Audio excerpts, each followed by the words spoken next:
ګرانو خوږو ماشومانو سلامونه. هیله لرم چې ټول جوړ او روغ اوسئ. خپل درسي چینل ته ډیر ښه راغلاست.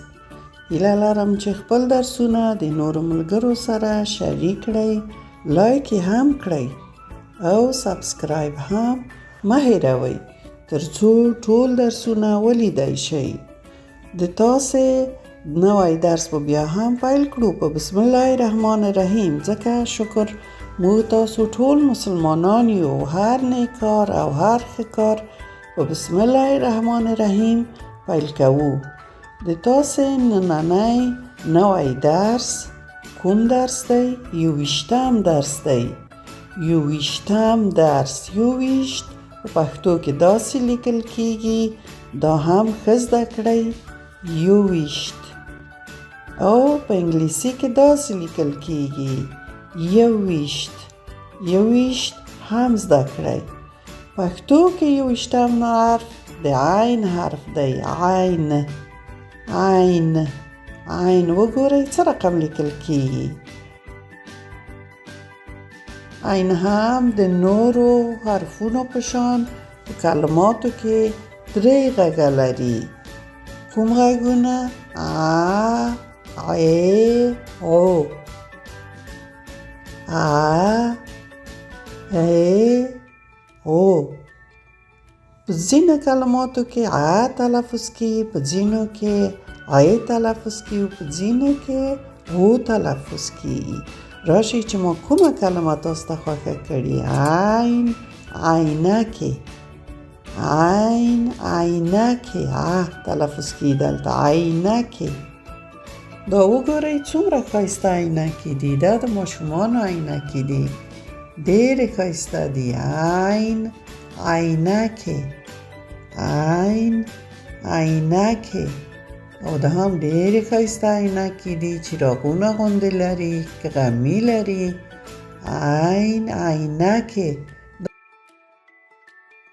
عین عینکې،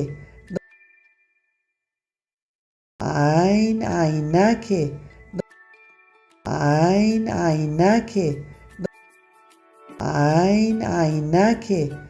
ډېرې ښایسته عینکې دي. او دغه هم د مشرانو عینکې دي چې مشر خلک د تاسو پلار جان مور جان هغه په سترګو کوي کله چې لمر وي. عین عینکې. اوس به راشو وګورو چې بیا کومه کلمه تاسو ته ما انتخاب کړې چې د عین حرف پکې راغلی. د عین حرف عین عرابه. عین عرابه. عرابه څه شي ته وایي؟ هغه د بایسکل چرخ ته یا ټایر ته. ځینې خلک ټایر ورته وایي، ځینې خلک عرابه. د بایسکل د موټر سایکل وګورئ دا ښکلی سپورتي بایسکل دی او هر بایسکل 2 عرابې لري. عین عرابه، عین عرابه. ځینې خلک ورته ټایر وایي، ځینې خلک ورته عرابه. دا هم بل بایسکل دی. عین عرابه، عین عرابه. او دا هم موټر سایکل دی. موټر سایکل هم د بایسکل په شان 2 ټایره یا 2 عرابې لري، د مخې او د شا. عین عرابه، عین عرابه. اوس به راشو وګورو چې بیا هم ما تاسو ته کومه کلمه انتخاب کړې چې د عین حرف پکې راغلی او څنګه تلفظ کیږي. عین عکس، عین عکس. کله چې تاسو خپل عکس خلی، د طبیعت عکس خلی، د بل چا عکس خلی او ته عکس وایي. دا وګورئ د چا عکس دی؟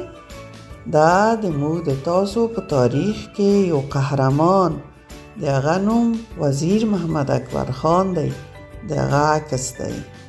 عین عکس. دا د یوې ښځې عکس دی. عین عکس، عین عکس. او دا د یوې خور او د ورور عکس کوم چا اخیستی دی. خور یې په لپه کې ورور ته اوبه ورکوي. څومره ښه عکس دی. عین عکس، عین عکس د کمرې سره اخیستل کیږي. اوس په موبایلونو کې عکسونه اخیستل کیږي. اوس بله کلمه به وګورو چې بله کومه کلمه ده چې عین پکې راغلی. عین عدد. عین عدد هغه عددونه چې تاسو شمیر پې کوئ، حساب پې کړئ، یو شی پې شمیرئ. مثلا د یو عدد، دوه عدد، درې عدد، څلور، پنځه، شپږ، اووه، د هر یو ته عدد ویل کیږي. اته، نه او د لس عدد. هر یو عدد دی. نو اوس راشئ چې د عین عدد ترانه درته ولولم. راشئ زده کړو عددونه، بیا به وشمیرو څیزونه. یو، دوه، درې، څلور، راشئ د مکتب په لور. څومره ښه ترانه. خدای دې وکړه چې تاسو خوښه شوي وي. بیا به یې درته ولولم. عین عدد. راشئ زده کړو عددونه، بیا به وشمیرو څیزونه. یو، دوه، درې، څلور، راشئ د مکتب په لور. ښه، خدای وکړه چې تاسو ښه زده شوي وي، ښه غوږ مو ورته نیولی وي. اوس یې تاسو یو ځای راسره ولولئ. راشئ زده کړو عددونه، بیا به وشمیرو څیزونه. یو، دوه، درې، څلور، راشئ د مکتب په لور. ښه، یو ځل بیا یې هم ولولئ. عین عدد. راشئ زده کړو عددونه، بیا به وشمیرو څیزونه. یو، دوه، درې، څلور، راشئ د مکتب په لور. ډېر ښه، آفرین، ډېره ښه مو لوسته. نام خدا ښه زده شوي. نو اوس ورسیږي د کارخانګي. د عین حرف یوه صفحه په خپلو ښکلو کتابچو کې ولیکئ او بیا یې خپل پلار جان مور جان ته وښایاست یا بل کوم مشر ته چې کومه تېروتنه هم نه وي کړې. نور د تاسو وخت پوره شه. ښکلیو ماشومانو، د خدای په امان.